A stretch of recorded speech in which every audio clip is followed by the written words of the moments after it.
Queridos irmãos, queridas irmãs, então, dando sequência a esse vídeo de número 167.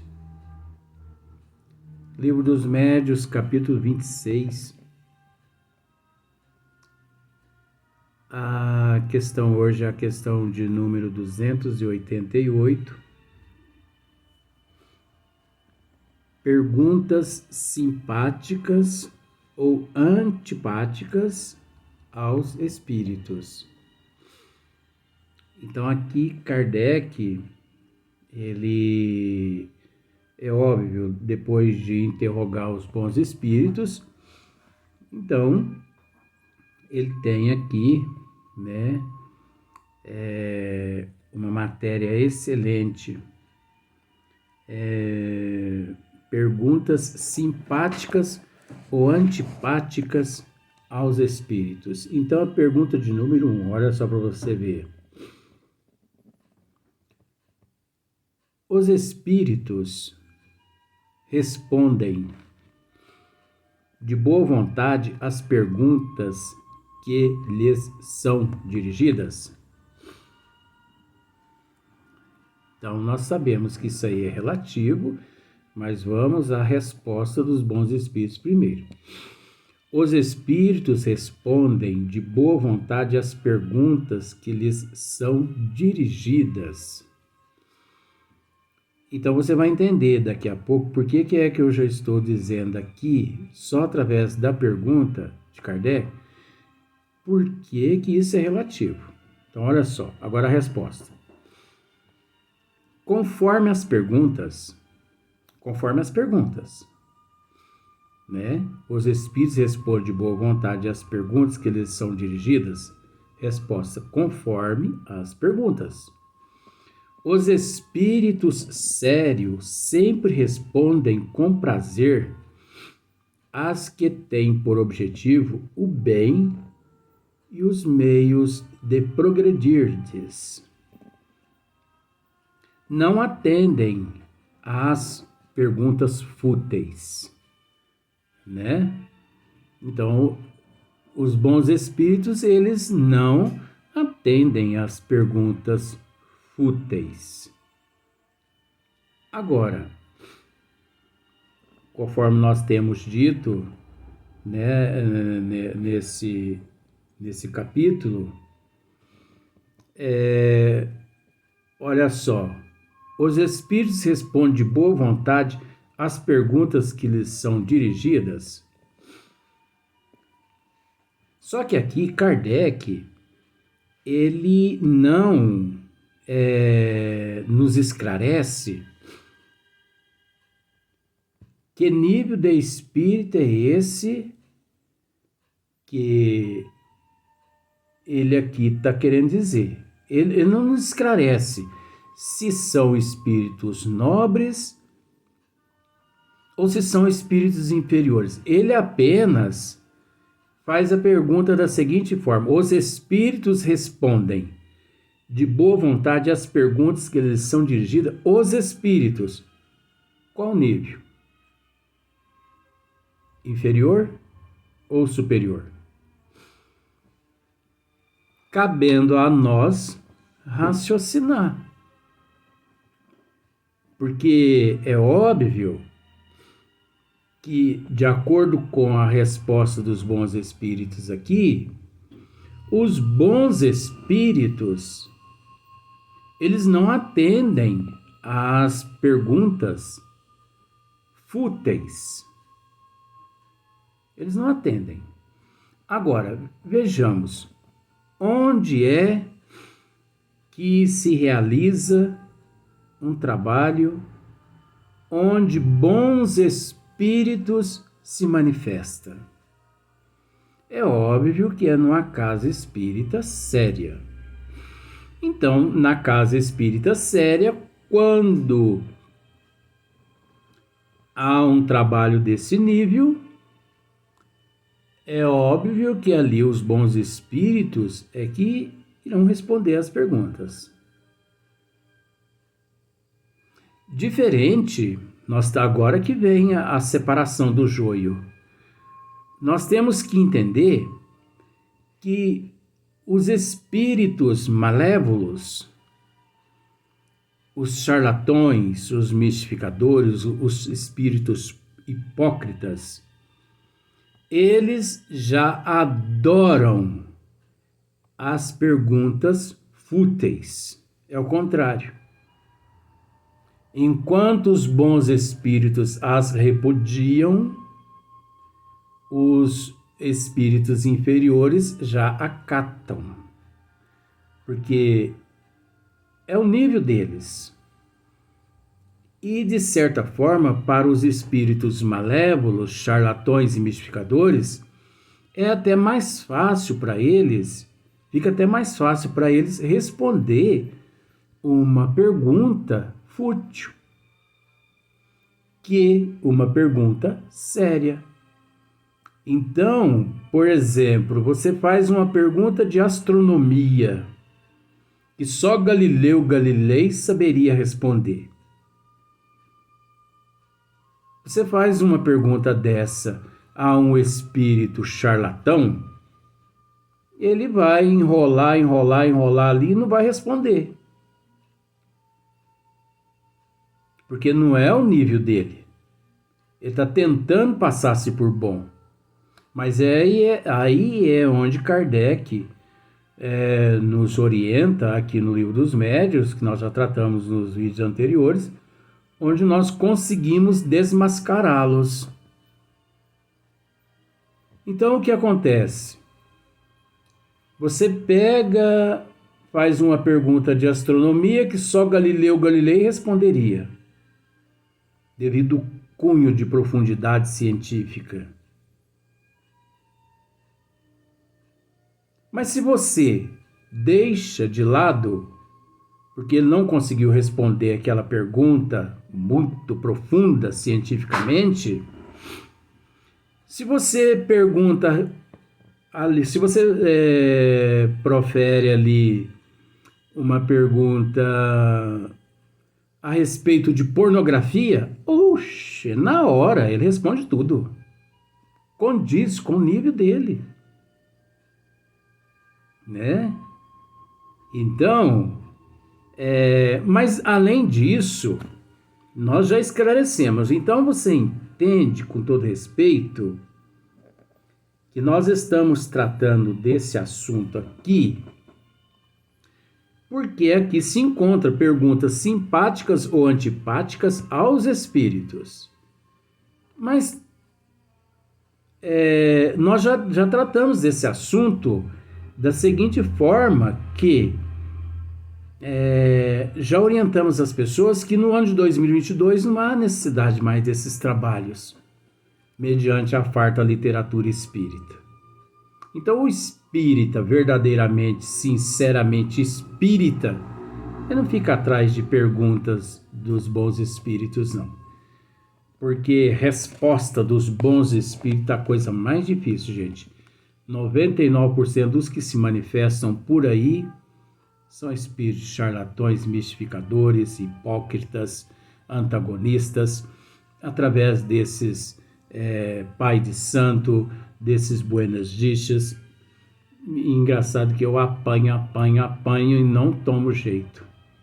Mas você sabe quando é que eu vou calar a boca? Nunca. Para dizer a verdade, nunca. Então, é até prazeroso apanhar, né? É melhor apanhar do que bater. Assim, vó Leontina me disse um dia.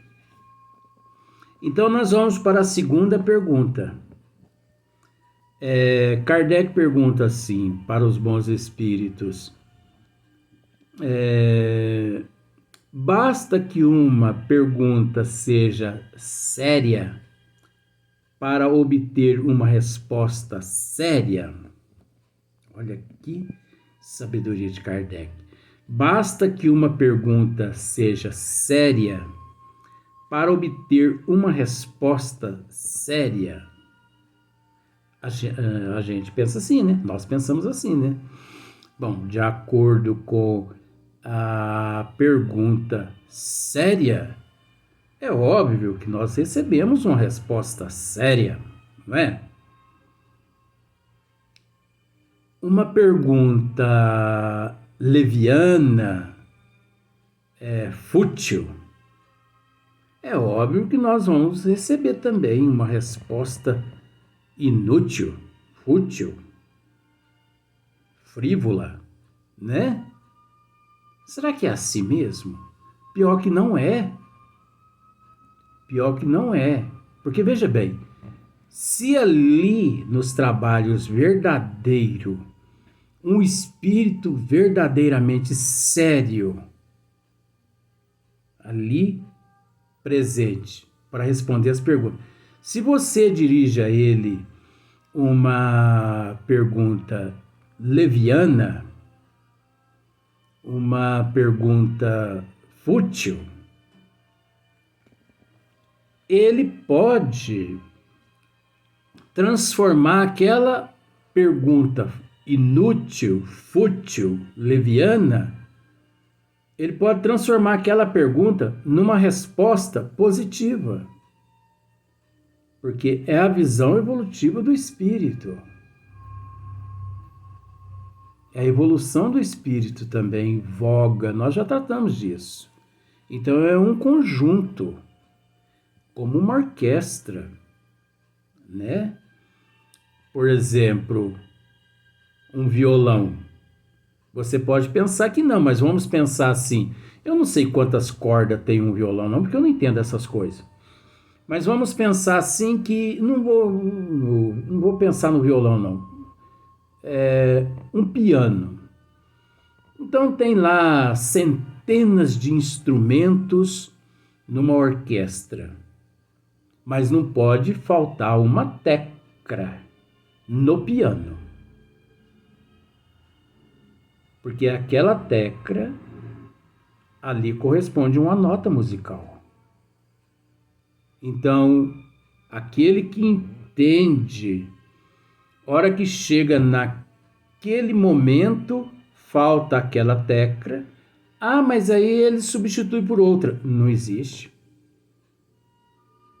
Não existe outra tecla que substitui por outra tecla.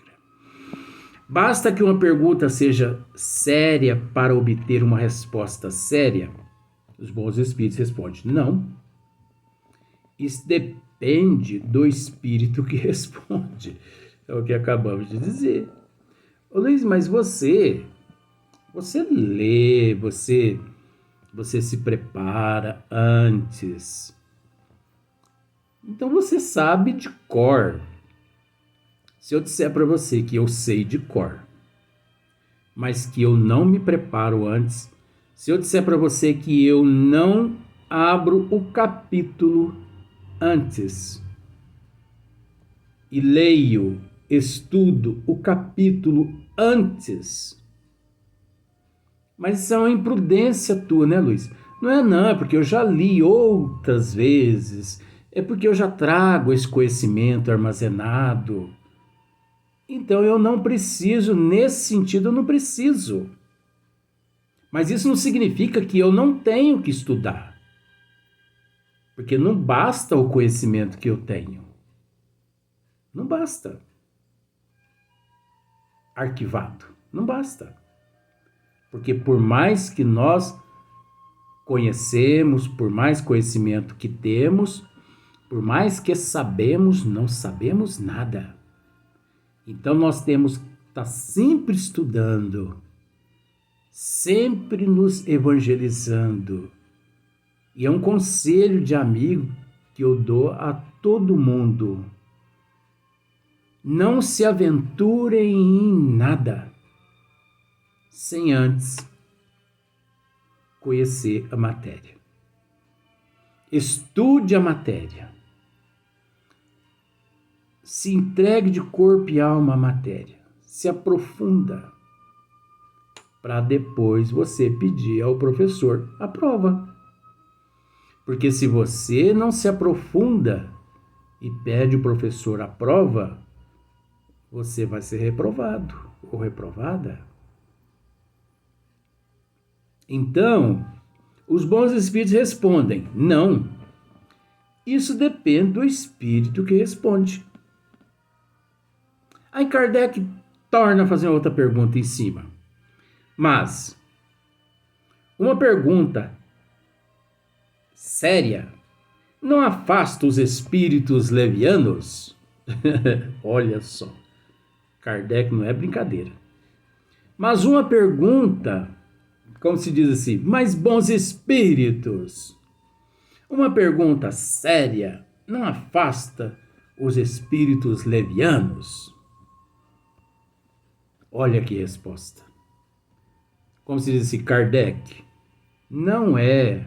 Você entende que esse Kardec foi eu que inventei, que não tem ele aqui não. Kardec, não é a pergunta, meu filho, que afasta os espíritos levianos. Esse meu filho também eu inventei, para ficar assim mais gostoso. É o caráter daquele que a formula. Eita, meu Deus do céu. Kardec podia dormir, com todo respeito, ele podia ter dormido naquele dia sem levar essa para casa. Não é a pergunta que afasta os espíritos levianos, Kardec. É o caráter daquele que a formula. Isso é verdade, gente. Caráter moral é primordial. Olha, eu posso dizer a você com todo respeito, não desmerecendo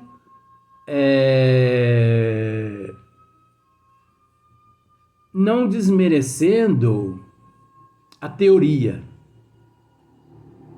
mas eu estou para dizer para você que caráter e moral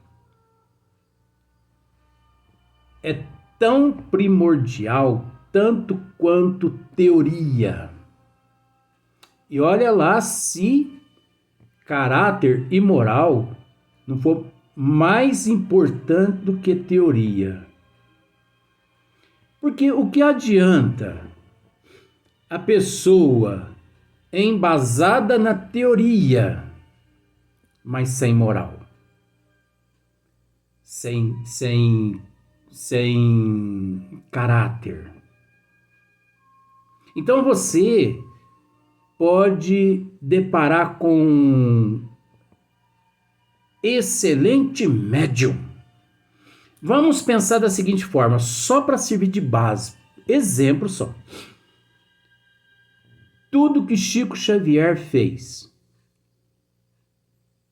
a base de tudo que Chico Xavier fez e nos deixou, fundamenta-se na moral, no intelecto, ou melhor, na moral, no caráter, no amor, na caridade, na solidariedade do ser Francisco Cândido Xavier. A obra que Chico Xavier nos deixou não teria fundamento nenhum se o Chico não fosse uma pessoa de caráter, uma pessoa de moral. Imagine só a obra toda que o Chico construiu, sendo ele um médium sem moral e sem caráter. Teria algum respaldo? Teria como acreditar na obra de Chico Xavier?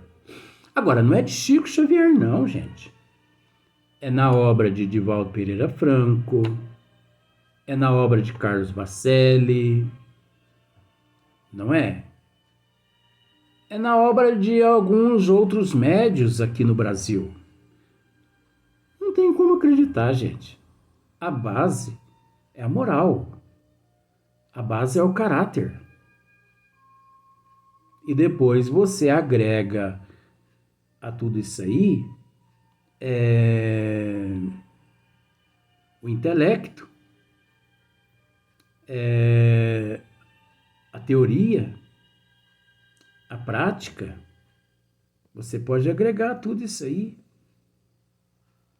Então eu tô para dizer, fica entre eu. Eu tô para dizer que a base é a moral, porque como acreditar no médio? Não é só no médio, não. Desculpa. Como acreditar num profissional?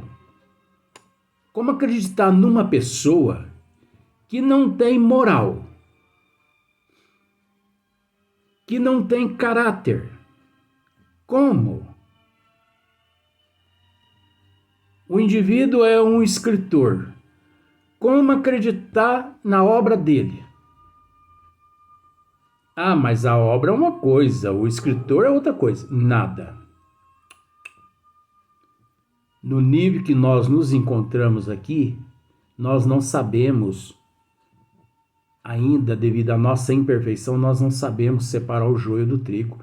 Pode ser que a obra que ele escreve é 100% perfeita, mas por ele, detentor de uma moral desregrada e de um caráter desregrado, nós ainda não, devido ao nosso nível evolutivo, nós não sabemos, nós não conseguimos ainda separar uma coisa da outra. Então, a obra, por mais verdadeira que seja, manchada perante o nosso conceito, a nossa concepção, ela continuará sendo. Então, por isso que é de extrema importância o orai e o vigiai de nosso Senhor Jesus Cristo. Nós precisamos tomar muito cuidado com relação à moral e o caráter. Ainda mais pessoas como todos nós que lidamos com a humanidade, que lidamos com a necessidade, a fragilidade da humanidade, as dificuldades emocionais, psicológicas das pessoas, as carências das pessoas, em todos os sentidos das carências, nós temos que agir com prudência, com bom senso, respeitando cada qual. Eu costumo dizer, sabe, que eu ajo imparcial, eu ajo incondicional. Eu costumo dizer aos meus amigos que eu os tenho como meus filhos. Por quê? Porque que é um sentimento mais nobre que o sentimento dos pais para com os filhos. Então, a partir do momento que eu vejo nos meus amigos, meus filhos, eu não me permito nenhum tipo de pensamento contrário aos desígnios das leis do Criador para com aquele ser que ali ao meu lado ou à minha frente se encontra. Então nós temos que prezar isso. Ah, mas não são todos que pensam assim, né, Luiz? Nós não podemos dizer que não são todos que pensam dessa forma. Porque o fato de eu existir significa que alguém, dentre todos, já existe com esse nível de sentimento. Porque eu ajo dessa forma para com as pessoas. Todos para mim são meus filhos. Eu os considero, eu os respeito, eu os amo como meus filhos. E não tem essa de que eu amo um mais do que o outro, não. Eu amo todos por igual. Eu respeito todos por igual. E não tem esse negócio assim de brincar naquele momento que você está orientando a pessoa, que você está só ali com a pessoa, passando a orientação. Não tem esse negócio de brincadeira de mau gosto, aquelas, né, insinuando as coisas, de forma nenhuma. Porque nós temos que pensar que Kardec perguntou aos bons espíritos, onde está escrito as leis de Deus? Na consciência. Os bons espíritos responderam. Então, se eu sei que tudo está sendo registrado na minha consciência, eu sou o meu juiz, eu sou o meu promotor de acusação. Eu mesmo que advogo a minha causa.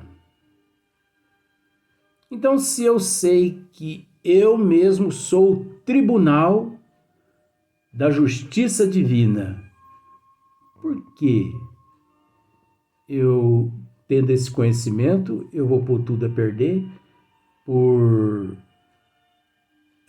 ilusão, por fantasia, que não vale a pena? Vale a pena é respeitar. Vale a pena é respeitar. Vale a pena é respeitar. Então nós vamos para a próxima pergunta, mas no próximo vídeo.